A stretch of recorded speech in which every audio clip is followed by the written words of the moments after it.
வணக்கம். Welcome to Thanjavur சமையல். சட்னி டேஸ்ட்டாக எப்படி அரைக்கிறங்கிறத பார்க்கலாம். இதில் 2 வகையான சட்னி சொல்லியிருக்கேன். அது செய்கிறதுக்கு 2 டேபிள் ஸ்பூன் நல்லெண்ணெய். இந்த சட்னிக்கு நல்லெண்ணெய் சேர்த்து செஞ்சிங்கன்னா தான் டேஸ்ட்டு நல்லாயிருக்கும்.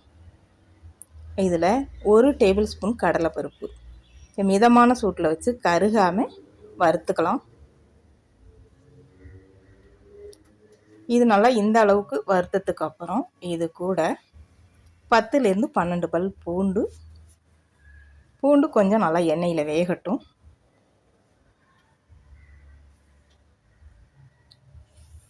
ஓரளவுக்கு வெந்ததுக்கு அப்புறம் இது கூட காரத்துக்கு 8லேருந்து 10 மிளகாய் சேர்த்துருக்கேன். காரத்துக்கு தகுந்த மாதிரி சேர்த்துக்கோங்க. இந்த மிளகாய் காரம் அதிகம் இருக்காது, அதனால் நான் 8 மிளகாய் சேர்த்துருக்கேன். ஒரு கைப்பிடி கருவேப்பிலை சேர்த்து எண்ணெயில் நல்லா வறுத்து எடுத்துக்கலாம். கருவேப்பிலை நல்லா மொறுன்னு இந்த அளவுக்கு வறுத்துருக்கணும். இப்போ இதை ஆற வச்சிடலாம். ஆறுனதுக்கப்புறம் இதை அரைச்சி எடுத்துக்கலாம். தேவையான அளவு உப்பு சேர்த்து இதை அரைச்சிட்டு அதுக்கப்புறம் இதில் கொஞ்சமாக தண்ணி சேர்த்து கொஞ்சம் கொரகொரப்பாகவே அரைச்சி எடுத்துக்கலாம். இந்த அளவுக்கு இருக்கணும். இப்போ அரைச்சாச்சு. இந்த சட்னியை நம்ம தாளிக்க தேவையில்லை. கொஞ்சமாக தண்ணி ஊற்றி நல்லா கலந்து இந்த அளவுக்கு இருந்தால் போதும். ரொம்ப தண்ணியாக இருந்தாலும் நல்லா இருக்காது, திக்காக இருந்தாலும் நல்லாயிருக்கும். இப்போ நம்ம வறுத்த எண்ணெய் மிச்சம் இருக்கு இல்லையா, அந்த எண்ணெயை இதோட சேர்த்து கலந்துக்கலாம். இதை தாளிக்க வேண்டாம், கடுகு போட்டு தாளிச்சிங்கன்னா டேஸ்ட்டு மாறும். தாளிக்காமல் எண்ணெய் மட்டும் சேர்த்து நல்லா கலந்து விட்டு இதை இட்லி தோசையோடு சாப்பிடும்போது டேஸ்ட்டு ரொம்ப நல்லாயிருக்கும். நீங்களும் இதே மாதிரி செஞ்சு பாருங்கள். அதுக்கு அடுத்து உளுந்து சட்னி எப்படி அரைக்கிறதுங்கிறத பார்க்கலாம். அதையும் வதக்கி எடுத்துக்கலாம்.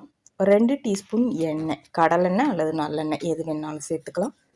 2 டேபிள் ஸ்பூன் தோலோடு இருக்க உளுந்து சேர்த்துருக்கேன். நீங்கள் தோல் இல்லாத உளுந்து வேணாலும் சேர்த்துக்கலாம். தோலோடு இருக்க உளுந்து சேர்க்கும்போது இன்னும் வாசனையாக டேஸ்ட்டு நல்லாயிருக்கும். கருகாமல் மிதமான சூட்டில் வச்சு இந்த மாதிரி இதை வறுத்துக்கலாம். இது கொஞ்சம் வறுத்ததுக்கப்புறம் இது கூடவே காரத்துக்கு ஒரு 8லேருந்து 10 மிளகாய் சேர்த்து அதையும் வறுத்துக்கலாம். இது 2ஐயும் வறுத்து தனியாக எடுத்துட்டு அதுக்கப்புறம் வெங்காயம் தக்காளி வதக்கிக்கலாம். இப்போ ஒரு 10லேருந்து 12 சின்ன வெங்காயம், 2 தக்காளி, 2ஐயும் ஒன்றா சேர்த்து வதக்குறேன். 2ஐயும் ஒன்றா சேர்த்து வதக்கலாம். அல்லது நீங்கள் வெங்காயம் நல்லா வதங்கினதுக்கு அப்புறம் தான் தக்காளி சேர்த்து வதக்கணும். தனித்தனியாக வதக்குனீங்கன்னா, வெங்காயம் வதங்குறதுக்கு முன்னாடியே தக்காளி சேர்த்திங்கன்னா வெங்காயம் நல்லா வதங்காது. இது மாதிரி 2ஐயும் ஒன்றா சேர்த்து வதக்கும்போது 2 ஒன்றா வதங்கிடும். இந்த அளவுக்கு வதக்கிட்டு இதை எடுத்து ஆற வச்சுக்கலாம். இதை ஆறட்டும். நல்லா ஆறுனதுக்கப்புறம் இதை அரைச்சி எடுத்துக்கலாம். இப்போ இது கூட தேவையான அளவு உப்பு சேர்த்து கொஞ்சமாக தண்ணி ஊற்றி இதை நல்லா அரைச்சிக்கலாம்.